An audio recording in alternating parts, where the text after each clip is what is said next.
त्याचा 180 एक असेल सब जोडून तर तो आहे सप्लिमेंट ट्रायंगल. सप्लिमेंट ट्रायंगलचा हमेशा प्लस केल्यावर 180 येतो. म्हणजे आता समजूया ए आहे 30 तर अँगल सी होईल.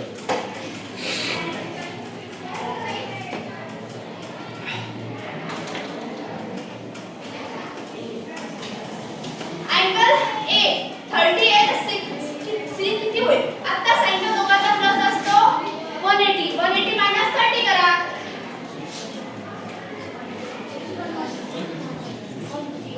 150. मग अँगल सी किती झाला? 150. सप्लिमेंट ट्रायंगल मध्ये हा तुम्हाला पेपर मध्ये 1 मार्कला येतो. एमसीक्यू मध्ये पण खूप वेळेस आलेला आहे. सप्लिमेंट ट्रायंगल यावर मोठे मोठे 5 मार्क्सचे पण क्वेश्चन येतात पण ते थोडे हे करून येतात. म्हणजे त्यामध्ये सगळ्या चॅप्टरचं मिक्स करून असतं. नेक्स्ट थेरम आहे आपला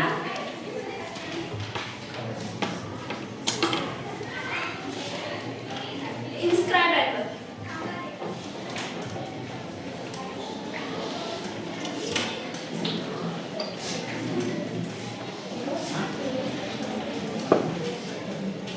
पूर्ण कंप्लीट सर्कलचा मेजर असतो 360 आणि तो जर हाफ असेल तर किती असतो?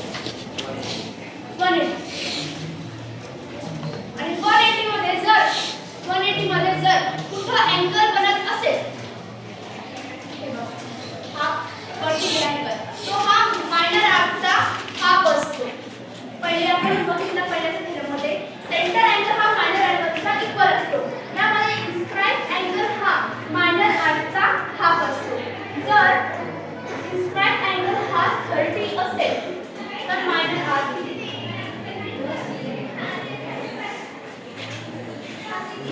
हा करा ना.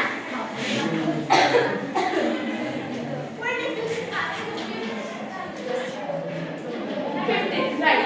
कारण इन्स्क्राइब अँगल हा मायनर आर्कचा हाफ असतो म्हणजे हा झाला 50. मग हा मेजर आर्क किती? मेजर आर्क किती? मायनर आर्क जर 50 असेल तर मेजर आर्क किती? 130 minus 50 कर लो. 360 minus 50.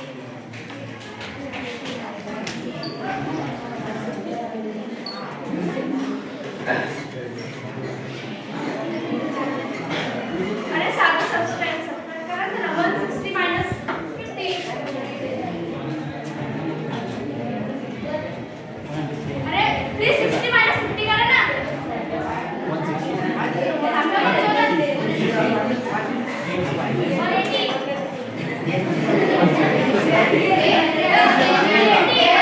360 मधून 15 मायनस करा.